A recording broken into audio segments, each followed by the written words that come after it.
우리는 이제 하나님의 심판의 최종적 심판으로 등장하는 7 진노의 대접을 만나게 됩니다.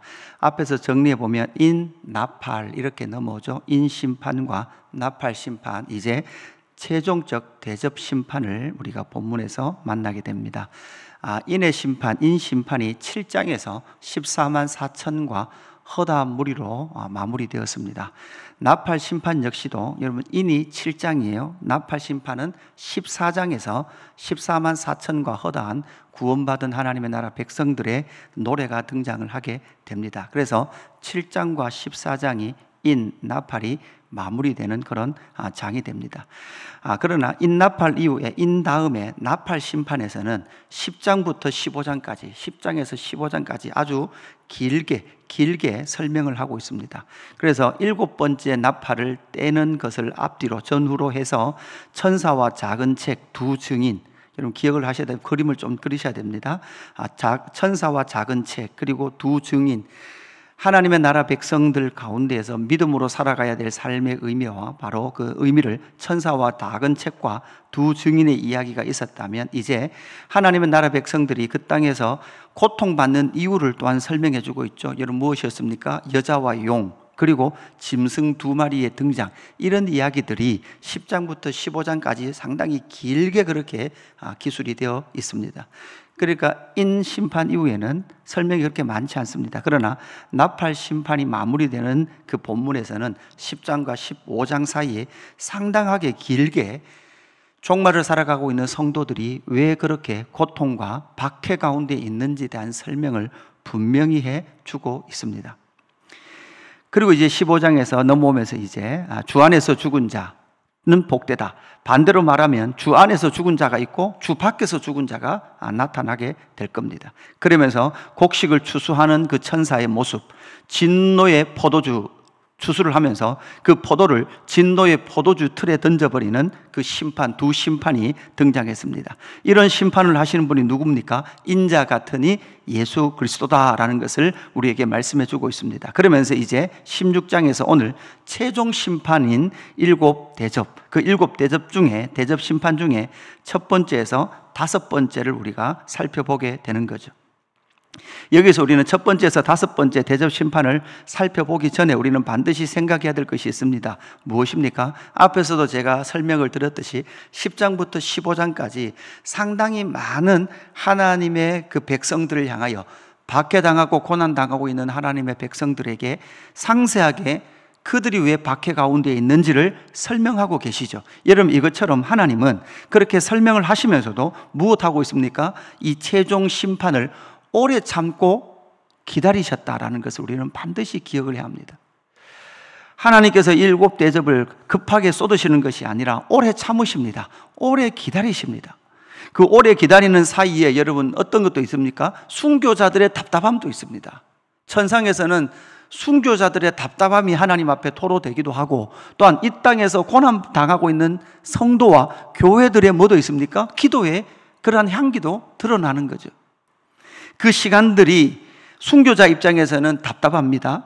그리고 성도 입장에서는 어떻습니까? 그 고난과 박해 시간이 길게 느껴집니다. 그러나 그 반대편에 하나님 아버지의 마음은 무엇입니까? 돌아올 자들이 하나님 앞으로 돌아오도록 기다리시고, 여러분 한때, 두때, 반때 이렇게 때가 나오지 않습니까? 때. 여러분 신약 성경의 때는 우리는 대부분 시간으로 해석하지만 시간의 의미도 있지만 어떤 해석도 있습니까? 여러분 때는 기회다라는 중요한 해석도 하나가 있습니다. 시간도 있지만 여러분 시간이 주어졌다는 것은 또 무엇입니까? 기회가 주어졌다는 거예요. 그래서 하나님은 상당한 기회를 허락하시면서 하나님께 돌아오도록 뭐 하십니까? 기다리고 계시고 참고 계시며, 또한 하나님께서 설명해 주고 계시는 거죠. 그렇게 그 시간들, 그 기회들이 지나고 이제 16장에 등장하는 진노의 7 대접은 이제 최종적인 심판이다. 더 이상 때가 주어지지 않는다. 더 이상 시간이 주어지지 않는다라는 것을 우리는 기억을 해야 합니다. 그래서 이 첫 번째부터 5번째의 이 대접 심판을 우리가 살펴보면서 몇 가지를 분명히 해야 합니다. 첫 번째는 이 대접 심판은 모든 피조 세계를 향한 최종적 심판이다라는 것을 반드시 기억을 해야 합니다. 그래서 첫째 천사가 이 대접을 쏟습니다. 쏟을 때 여러분 어떤 현상이 일어납니까? 2절에 보니까 짐승의 표를 받은 사람들과 그 우상에게 경배하는 자들에게 악하고 독한 종기가 나죠. 종기가 나는데 둘째 천사가 대접을 바다에 쏟았을 때 그 바다에 쏟았는데 죽은 자의 피같이 되니 바다 가운데 모든 생물이 죽어요. 셋째 천사도 마찬가지죠. 대접을 강과 물에 쏟았더니 그 모든 것이 피가 되었다, 이렇게 말하고 있습니다. 여러분, 이런 심판은 어디에 있었습니까? 나팔 심판에도 있었습니다. 그런데 나팔 심판이 진행될 때는 바다나 물의 3분의 1이 심판의 대상이었습니다. 그러나 이 대접 심판은 모든 바다, 모든 물을 향하고 있다라는 것을 우리는 비교해서 분석할 수 있게 되는 거죠. 그러니까 이 대접 심판의 첫 번째 특징은 모든 피조 세계를 향한 심판이다라는 것이죠. 그래서 이 심판은 최종적이고 전체적인 심판이다라고 볼 수 있습니다. 여러분, 이것은 출애굽의 영광 가운데에서 여러분 마지막 심판이 무엇이었습니까? 장자의 죽음이었죠. 여러분, 장자의 죽음은 곧 무엇을 말합니까? 여러분, 장자만 죽었다는 것이 아니라 여러분 어떤 심판이라고 그랬습니까? 모든 인류를 향한 심판을 예표하고 있고 이미지하고 있다고 말씀을 드렸습니다. 우리는 이렇게 기억을 하는 거죠. 그 장자의 죽음은 모든 피를 바르지 않은 피조 세계는 다 뭐 할 것이다? 죽을 것이다 라는 것을 예표적으로 보여주는 거죠. 그래서 여러분, 인류의 장자는 다 죽습니다. 그러나 하나님께서 보내신 하나님의 아들 장자 누구십니까? 예수 그리스도를 믿는 자는 무엇을 얻습니까? 생명을 얻는다라는 것을 예표적으로 보여주고 있는 사건인 것이죠. 그래서 이 마지막 최종 심판 역시도 모든 피조 세계를 향하여 지금 심판을 붓고 있습니다. 여러분, 하나님은 모든 피조 세계를 향하여 심판하실 권한이 있습니까? 없습니까? 있습니다. 왜 있습니까? 예, 이 모든 피조 세계의 창조주이시며 주인이십니다. 그렇기 때문에 그 하나님의 이름과 하나님의 영광을 믿지 않는 자들을 향하여 심판하실 권세가 하나님 아버지에게 있다라는 것을 우리는 알고 있습니다. 이 마지막 대접 심판은 나팔 심판에서의 3분의 1을 향한 심판이 아니라 이제 전체적인 그런 최종적 심판이다라는 것을 우리에게 먼저 알려주고 있습니다. 두 번째 특징은 무엇입니까? 이 최종적 심판은 참되고 의로운 심판이다라는 것을 우리에게 말씀해 줍니다. 4절에서부터 7절까지 내용이 등장하죠. 넷째 천사가 그 대접을 강과 물 근원에 쏟음에 피가 되니라. 5절, 내가 들으니 물을 차지한 천사가 이르되, 여기서 물을 차지한 천사 이렇게 돼 있잖아요. 여러분, 물을 차지한 천사를 보는 순간 여러분 로마라는 이 세계는, 여러분 로마, 이탈리아 로마, 여러분 이탈리아 로마는 여러분 지리를 기억해 보시면 이탈리아 로마가 뭐 대륙과 연결되어 있지 않잖아요. 상당히 좁은 그런 지역이 있기 때문에 이 로마는 해상을 통해서 상당히 많은 영역들의 통치를 이루어가거든요. 그러니까 로마는 물을 다스리는 신을 상당히 숭상을 했습니다.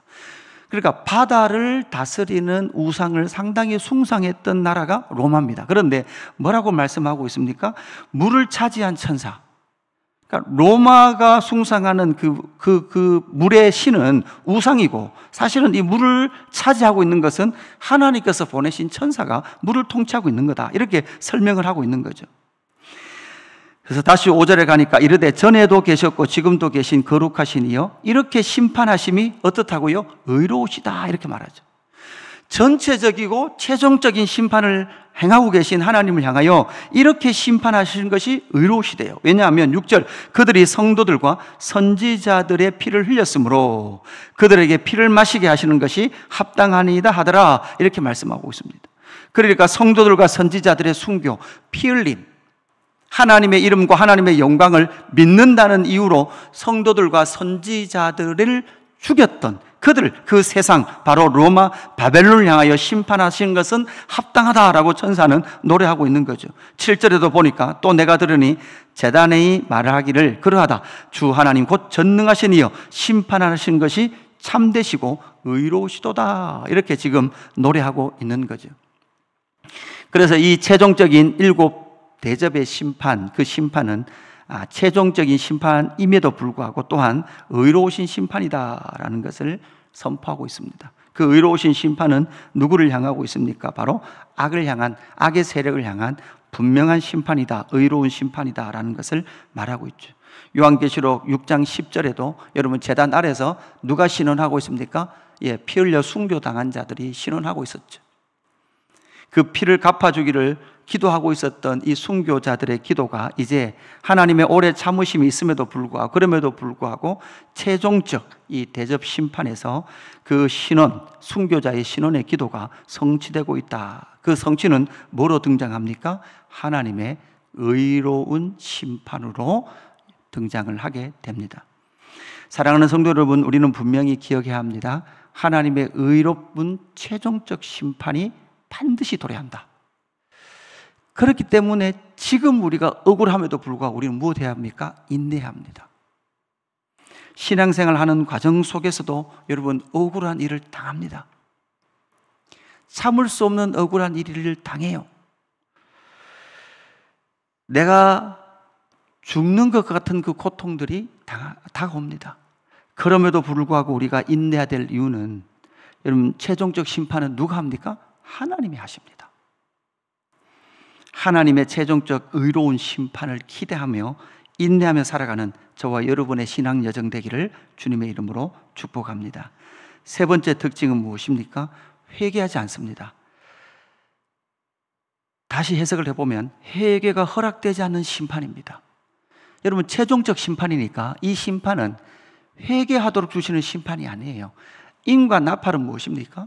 회개의 기회를 허락하시는 그런 하나님의 심판이라면 이 대접 심판은 더 이상 회개의 기회가 주어지지 않는 심판이에요. 증거가 무엇입니까? 넷째와 다섯째 8절과 9절에 보니까 넷째 천사, 다섯째 천사가 등장하는데 8절에 넷째 천사가 그 대접을 해에 쏟음에 해가 권세를 받아 불로 사람을 태우니 사람들이 크게 태움에 태워진지라. 이 재앙들을 행하는 권세를 가지신 하나님의 이름을 비방하며 또 회개하지 아니하고 주께 영광을 돌리지 아니하더라. 그러니까 태움을 받는 그 고통 속에서도 여러분 하나님의 이름을 비방하며 회개하지 아니하고 주께 영광을 돌리지 않는 거예요. 다섯째 천사도 마찬가지죠. 그 대접을 짐승의 왕자에 쏟으니 그 나라가 곧 어두워지며 사람들이 아파서 자기 혀를 깨무는 거예요.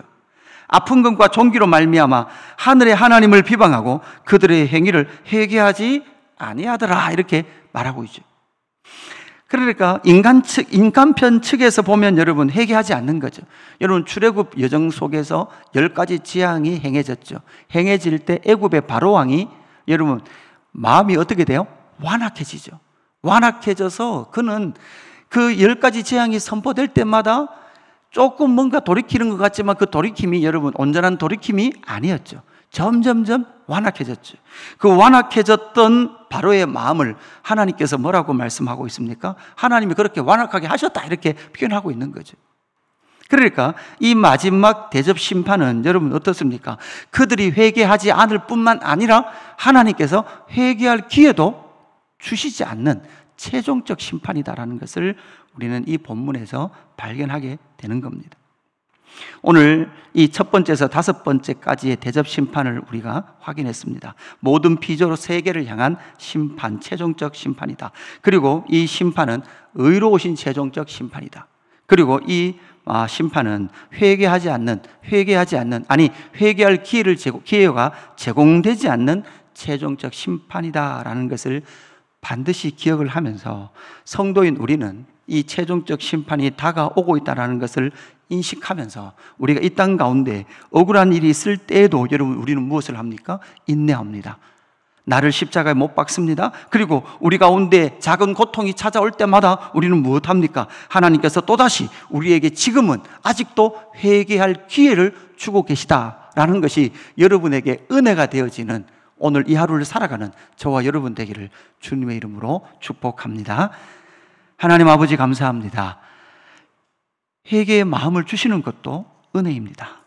회개할 수 있는 그 기도, 회개의 기도를 올려드리는 것도 은혜입니다. 하나님 아버지, 이 신실하신 하나님의 은혜가 있음을 기억하고 하나님 오늘 이 하루도 하나님의 최종적 의로움 심판이 도래하기 이전 이 하루도 하나님 용서하고 또한 인내하며 신실하게 믿음을 지키며 살아가는 우리의 삶이 될 수 있도록 인도하여 주옵소서.